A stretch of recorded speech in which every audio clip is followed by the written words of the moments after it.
भारत और पाकिस्तान के कई हिस्सों में इस समय बाढ़ से त्राहिमाम मचा है। पाकिस्तान में आई बाढ़ को लेकर वहां के बौखलाए मंत्रियों ने भारत को बाढ़ और बर्बादी का जिम्मेदार भी ठहराया है। कंगाल पाकिस्तान में 900 से ज्यादा लोगों की मौत हुई है और जिम्मेदार बताया गया भारत को। कहा गया कि भारतीयों के शव पाकिस्तान में भेजे जा रहे हैं। बेतुके बयानों की लिस्ट ऐसी है कि सुनकर पाकिस्तानी लोग भी माथा पीट लें। एक तरफ पाकिस्तान के लोग रो रहे हैं और दूसरी तरफ वहीं के मंत्री उनका मजाक उड़ा रहे हैं। इस पर आगे बात करेंगे। साथ ही बात भारत में कैसे हालात हैं बाढ़ की वजह से, इस पर भी। लेकिन उससे पहले बात भारत पाकिस्तान बॉर्डर की। दरअसल बाढ़ की वजह से भारत पाकिस्तान अंतर्राष्ट्रीय सीमा को अलग करने के लिए लगाई गई फेंसिंग जो कटीले तार हुए, उन्हें बाढ़ के पानी की वजह से नुकसान पहुंचा है। 110 किलोमीटर से ज्यादा लंबी फेंसिंग लाइन को नुकसान पहुंचा है और सरहद पर बनी सीमा सुरक्षा बल यानी कि बीएसएफ की 90 चौकियां पानी में डूब चुकी हैं। इकोनॉमिक टाइम की एक रिपोर्ट में बताया गया कि जम्मू और पंजाब दोनों ही राज्यों के बॉर्डर एरिया बाढ़ की चपेट में है। बीएसएफ की तरफ से मेगा पुनर्निर्माण अभियान शुरू किया गया है। जब पंजाब की बात हुई है तो आपको यहां यह भी जान लेना चाहिए कि इस समय देश के किसानों के हालात भी बदतर हैं। 37 लोगों की मौत, 3.5 लाख से ज्यादा लोग प्रभावित, करीब 23 जिले बाढ़ की चपेट में हैं, 1600 से ज्यादा गांव उजड़ चुके हैं। दिल्ली में भी बाढ़ ने हालात को खराब कर दिया है और देश की राजधानी में हर तरफ बस पानी है। यमुना खतरे के निशान से ऊपर है, जिसमें लोगों में खौफ और ज्यादा बढ़ रहा है। करीब 12,000 से ज्यादा लोग विस्थापित हो चुके हैं। ये बात तो हुई दिल्ली और पंजाब की, लेकिन अब एक बार फिर चलिए भारत पाकिस्तान बॉर्डर पर। देश के पश्चिमी हिस्से में राजस्थान और गुजरात राज्यों से होकर गुजरने वाली 2289 किलोमीटर लंबी अंतर्राष्ट्रीय सीमा में से सीमा बल जम्मू में करीब 192 किलोमीटर और पंजाब की तरफ 553 किलोमीटर की सुरक्षा करता है। पंजाब में करीब 80 किलोमीटर और जम्मू में करीब 30 किलोमीटर लंबी अंतर्राष्ट्रीय सीमा की फेंस बाढ़ के कारण जो है क्षतिग्रस्त हो गई है। अधिकारियों ने बताया है कि इन जगहों पर बाढ़ या तो डूब गई है या फिर उखड़ गई है या फिर झुक गई है। इकोनॉमिक टाइम्स की रिपोर्ट में यह भी बताया गया कि बाढ़ की वजह से बीएसएफ के करीब 20 और पंजाब में 65 से 67 चौकियों को नुकसान पहुंचा है या फिर कहें कि वो पानी में डूब चुकी हैं।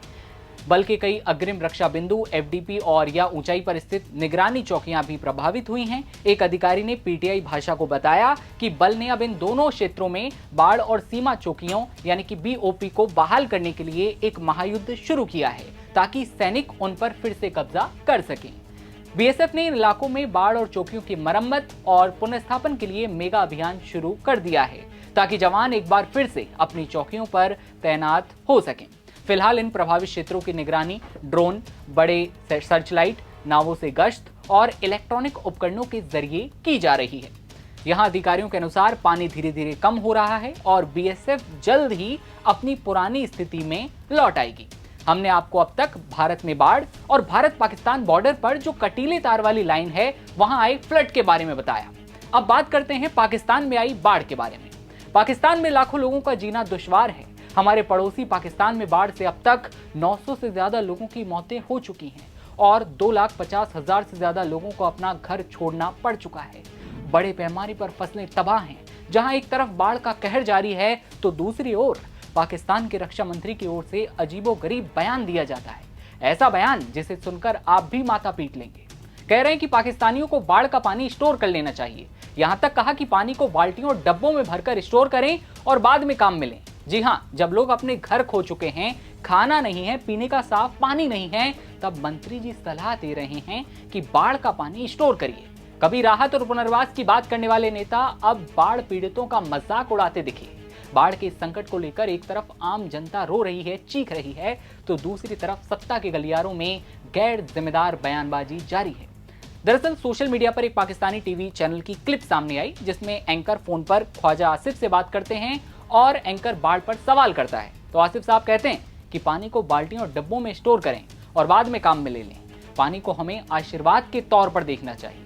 सिर्फ घर में इसे स्टोर करने से कुछ नहीं होगा। इस पानी को स्टोर करने के लिए बड़े डैम होने चाहिए जिन्हें बनने में 7 से 8 साल लगेंगे। एक तरफ जहां पाकिस्तान का पंजाब प्रांत पूरी तरह से जलमग्न है, लाखों लोग बाढ़ की चपेट में हैं, वहीं दूसरी तरफ देश के रक्षा मंत्री का ऐसा बेतुका बयान वहां के बाढ़ पीड़ित लोगों का मजाक उड़ाने जैसा लगता है।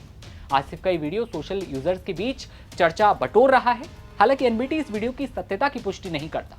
पाकिस्तानी मीडिया ने भी इस बयान की आलोचना की है। कहा गया कि जब देश त्रासदी में डूबा हो तब ऐसे ज्ञान जनता के जले पर नमक छिड़कने जैसा है। इस तरह के बयान देने वाले ख्वाजा आसिफ, जिन्होंने बाढ़ के जरिए भारत को जिम्मेदार ठहराया। ख्वाजा आसिफ का कहना यह भी रहा कि भारत के पानी छोड़ने की वजह से पाकिस्तान में बाढ़ आ रही है। कहा कि भारत से आ रहा बाढ़ का पानी अपने साथ लाशें ला रहा है और पाकिस्तान में भेजी जा रही हैं। इतना ही नहीं, यहां तक कहा कि पाकिस्तान में बह रही लाशें भारतीयों की हैं। ख्वाजा आसिफ ने सियालकोट के बाढ़ प्रभावित इलाकों के दौरे के दौरान पत्रकारों से कहा था कि भारत से बह रहा बाढ़ का पानी अपने साथ लाशें, मवेशी और मलबे के ढेर लेकर आया है। ख्वाजा आसिफ ने दावा किया कि स्थानीय लोगों ने सीमा पार लाशें बहते हुए देखी हैं। इससे इलाके से पानी निकालने की कोशिश कर रही नगर पालिका टीमों के काम में बाधा आ रही है। जहां इंसानियत को राहत की दरकार है, वहां सत्ता के ऐसे लोगों का बेरुखा चेहरा सिर्फ अफसोस ही नहीं बल्कि सवाल भी खड़े करता है। क्या ऐसे बयानों से भरोसे की बाढ़ बहेगी या फिर जनता इसी राजनीतिक रवैये में और गहराई तक डूबती रहेगी? भले ही पाकिस्तान ने हमेशा भारत के खिलाफ साजिशें रची, लेकिन भारत की नीतियां वसुधैव कुटुंबकम से प्रेरित रहीं और हमने हमेशा पड़ोसी देश की जनता का भला चाहा। ऐसे पाकिस्तान के रक्षा मंत्री के बयान जिसके सामने आने के बाद हर कोई कहता है, आखिर कैसे रक्षा मंत्री, कैसे सत्ताधारी लोग जो अपनी ही जनता का मजाक कुछ इस तरह से उड़ा रहे हैं।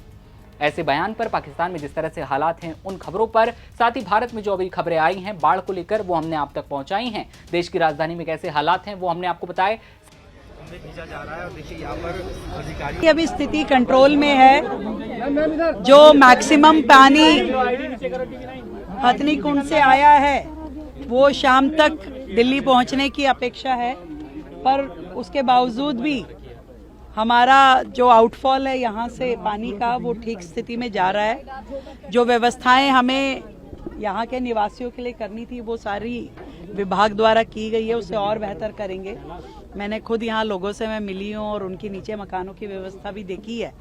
तो कुल मिलाकर के बारिश होने के बावजूद भी और पानी का पीछे से हथनी कुंड से इतना पानी छोड़े जाने के बावजूद भी दिल्ली की स्थिति पूरी तरीके से कंट्रोल में है। केवल यमुना फ्लड प्लेन में ही पानी का प्रवाह है जो कि होना लाजमी भी है, और परंतु हम जितने भी लोग इससे इफेक्टिव होने वाले हैं उन सब के लिए बेहतर सुविधाएं खड़ी कर रहे हैं। हमारे अधिकारी दिन रात काम कर रहे हैं, लोगों को केयर टेकिंग कर रहे हैं। थोड़ा जो कमी मुझे दिखी मैंने बोला है अधिकारियों को, उसको भी हम ठीक ठाक करेंगे। और जब तक यहाँ पानी रहेगा हम किसी भी प्रकार की कोई दिक्कत